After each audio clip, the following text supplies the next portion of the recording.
Eh bien bonsoir à tous les amis, supporters, supportrices parisiens, amoureux du football, supporters de notre club, bienvenue à vous, supporters de Lyon aussi, bienvenue à toi. Et oui, supporters, supportrices de Lyon, bienvenue à vous, puisqu'on va aussi parler du cas Aulas et ses déclarations. Alors oui, j'ai mis un petit peu de temps à réagir parce que bon, voilà, on m'a demandé quand même de réagir sur le sujet avec Aulas et tout. Et vu l'importance du truc, j'ai dit qu'il fallait en parler. En plus de ça, il faut bien trouver des sujets, puisque là, il n'y a plus rien qui se passe. Donc, il faut quand même trouver des sujets pour alimenter ma chaîne. Hein.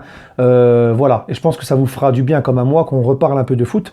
Donc, les amis, j'aimerais revenir donc sur le report de l'Euro, les déclarations d'Aulas que je ferai à la fin, parce que ça va être un peu plus long, et le cas Meunier qui, d'après, selon certains médias, beaucoup de médias qui commencent à accorder leur violon, disent que Meunier, qui est en fin de contrat, au mois de juin, partira donc gratuit à Dortmund la saison prochaine. Donc les amis, le report de l'Euro. Je tiens déjà, encore une fois, à faire ma petite pub pour mon Snap.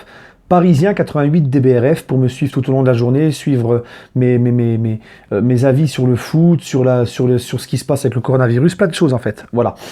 Donc les amis, donc Parisien 88 DBRF. Donc le report de l'Euro, c'est officiel, l'UEFA officialisé.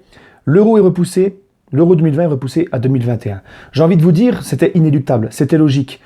Parce que la Ligue des Champions, la Ligue Europa, tous les principaux championnats sont arrêtés en Europe. Tu ne pouvais pas faire autrement. Parce que tu es obligé de finir les championnats, tu es obligé de finir les deux Coupes d'Europe. Parce que tu ne peux pas tout geler comme ça.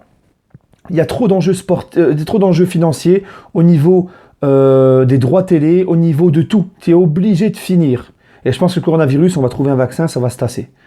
Donc, pour trouver le temps de jouer tout ce qu'on n'a pas joué et ce qu'on ne joue pas actuellement, bah, tu es obligé de faire ça plus tard. Et tu peux pas, s'il y a l'Euro, tu peux pas. Tu peux pas. C'était soit l'Euro, soit on finit les... Donc, c'est tout à fait logique que l'UEFA a repoussé l'Euro. L'Euro, c'est pas dramatique, on attendra un an de plus et c'est pas grave. Voilà, donc l'UEFA, et je suis même surpris qu'ils ont mis autant de temps à l'officialiser, parce que c'était pour moi logique et inéluctable. Voilà. Ensuite, Thomas Meunier. Alors Meunier, les amis, vous savez, moi, je suis très content, parce que pour moi, c'est un coronavirus, ce mec au PSG. Meunier, vous allez peut-être me traiter encore de vieux jeu, voilà. Mais Meunier, depuis qu'il a liké le tifo de Marseille, moi j'avais fait une vidéo à l'époque, je ne peux plus. Si encore il se serait excusé, ok, il ne l'a jamais fait et il a fait encore pire, il a continué à provoquer et à s'enfoncer. Quand il dit déjà qu'il n'était pas au courant de la rivalité de PSG-Marseille, on sait tous très bien, surtout un Belge, hein, frontalier avec la France, tout le monde sait qu'entre le PSG et l'OM il y a une rivalité, il faut qu'il arrête de prendre les gens pour des bambins.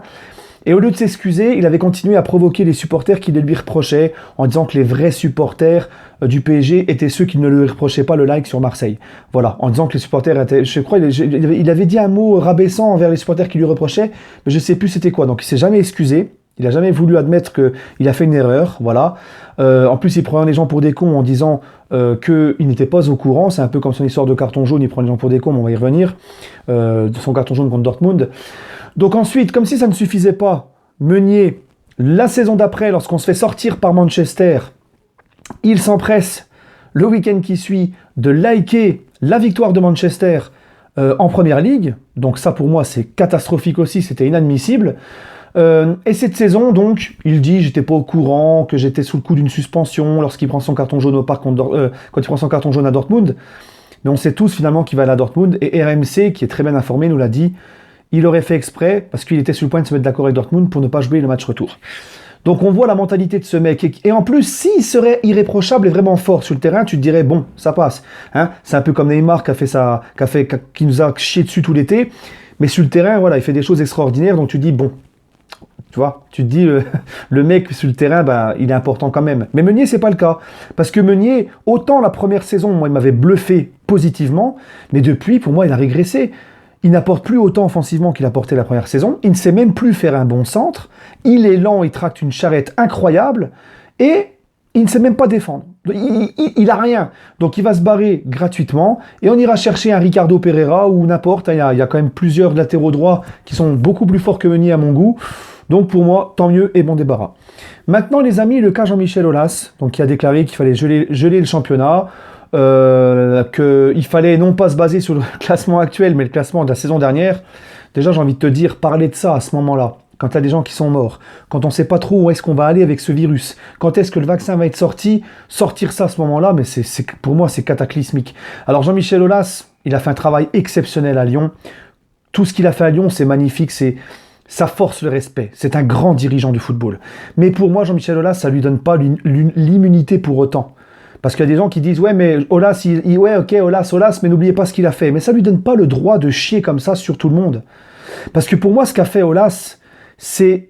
Il y en a qui disent il défend son club. Pour moi, il ne défend pas son club parce que là, il dessert complètement l'intérêt de son club. Parce que à cause de ses déclarations et de sa petite guéguerre sur Twitter, faire ses gamineries et la déclaration qu'il a eue sur ça, sur geler le championnat et tout, eh ben, beaucoup de gens fait que l'Olympique Lyonnais est détestable à la vue de beaucoup de personnes maintenant. Donc, il ne rend pas service à son club. Et le problème, c'est qu'en faisant ça, il manque de classe. C'est un égoïste. Parce que en faisant ça, sachant que lui n'est même pas sur le podium, il est 7e, je crois. Il n'aurait jamais eu cette idée-là si jamais il aurait été 2e. Son objectif, parce que Lyon est le 2e budget de France, normalement, à leur place, c'est 2e derrière le PSG. S'il aurait été à sa place, il t'aurait jamais dit qu'il fallait prendre le classement de l'année dernière. C'est parce que ça l'arrange, parce que l'année dernière, il finit 3e. Donc forcément, Ligue des Champions au bout.